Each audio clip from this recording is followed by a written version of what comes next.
इस वक़्त पाकिस्तान, अफ़गानिस्तान और दीगर जो मिडल ईस्टर्न कंट्रीज़ हैं, उनके दरमियान एक बहुत बड़ा खतरा सर उठा रहा है और उस खतरे का नाम है आईसीस। आईसीस एक दफ़ा दोबारा मुनज़्ज़म हो रही है। रिसेंटली पाकिस्तान के अंदर भी ऑपरेशन किया गया है, जहाँ आईसीस के एक लीडर को गिरफ्तार किया गया है। टर्की में किया गया ऑपरेशन, सीरिया में ऑपरेशन जारी है, इराक में ऑपरेशन किया जा रहा है, ईरान के बॉर्डर के ऊपर ऑपरेशन किया जा रहा है। इसके अलावा अफ़गानिस्तान के अंदर भी आईसीस की प्रेज़ेंस देखने में आ रही है। बहुत से मिडल ईस्ट ममालिक के अंदर भी ये ऑब्ज़र्व किया जा रहा है कि आईसीस आहिस्ता-आहिस्ता जो है वो दोबारा से मुनज़्ज़म हो रही है और मुस्लिम दुनिया के जो नौजवान हैं, उनको अपनी तरफ अट्रैक्ट कर रही है। अब एक सवाल खड़ा होता है कि ये नौजवान आखिर आईसीस की तरफ इतने अट्रैक्ट क्यों हो रहे हैं? तो अगर आप थोड़ा-सा बैकवर्ड चले जाएँ, जब अल-कायदा और तालिबान मुस्लिम दुनिया के दरमियान एक दहशतगर्द तंज़ीमें मौजूद थीं, तो वो मुसलमान जो नौजवान तबका था, ख़ास तौर पे जो वेस्ट में रहता था, उसको इतना ज़्यादा अट्रैक्ट नहीं कर पाती थीं।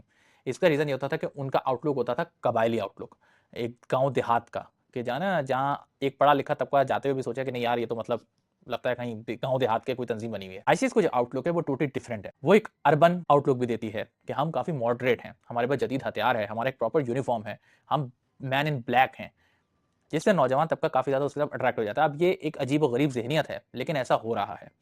एक बहुत बड़ा रीज़न ये है कि मुसलमानों के दरमियान चूँकि बहुत से फ़िरके मौजूद हैं, लेकिन कुछ बड़े फ़िरके मौजूद हैं। उन बड़े फ़िरकों में कोई बड़ा मुस्लिम रहनुमा है ही नहीं। अब मैं ये नहीं कह रहा कि जो सऊदी अरब के किंग्स हैं, कतर के किंग हैं, कुवैत के किंग हैं, किंग्स मुस्लिम रहनुमा नहीं हैं। ये सिर्फ़ एक मुल्क के रिप्रेजेंटेटिव हैं।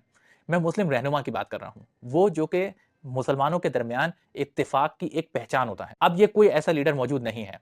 हर फ़िरका जो है वो अपने-अपने लीडर को फ़ॉलो कर रहा है। लेकिन जो मेजॉरिटी बड़ा तबका है, उसके लिए तो वो भी कोई लीडर मौजूद नहीं है। लिहाज़ा एक गैप क्रिएट हुआ है। नौजवान तबका तलाश करता है कि उसको रहनुमाई देने के लिए कोई बड़ा मुस्लिम लीडर मौजूद हो, वो अपनी जगह पे मौजूद नहीं है। तो ऐसे में तालिबान, अल-कायदा जैसी तंज़ीमें फ़ायदा उठाती हैं। अब तालिबान और अल-कायदा का मैंने आपको बताया कि आउटलुक देहातियों वाला था, लिहाज़ा वो इतना अट्रैक्ट नहीं कर पाईं। आईसीस का जो आउटलुक था वो काफ़ी ज़्यादा मॉडर्न था। लिहाज़ा वो काफ़ी हद तक सक्सेसफुल रही है कि उसने जो वेस्ट के नौजवान थे उनको अपनी तरफ अट्रैक्ट किया है। और आप इसकी बहुत सारी जो है वो निशानियाँ भी देख सकते हैं। थोड़े दिन पहले बॉन्डी बीच जो कि ऑस्ट्रेलिया के अंदर है, वहाँ हमला हुआ। उस हमले के अंदर भी जो बाप-बेटे थे वो आईसीस के नज़रिया से काफ़ी ज़्यादा मुतासिर नज़र आते हैं। आज जो पुलिस ने बयान दिया उसमें यही बताया गया है कि उन दोनों बाप-बेटों ने आईसीस का झंडा पीछे लगाकर कुछ बयानात भी दिए हैं, जिससे ये साबित होता है कि भाई ये जो हमारे मुस्लिम रहनुमा हैं, जो कि आजकल यूट्यूबर बन बैठे हैं, ये उनकी ज़िम्मेदारी है कि अगर मुसलमानों नौजवान की एक बड़ी तादाद गलत जानिब जा रही है, तो अब आपको आँखें खोलने की ज़रूरत है। आपको ये देखने की ज़रूरत है कि भाई हमारा नौजवान जो है, वो सुनता मेरी है, करता उनकी है।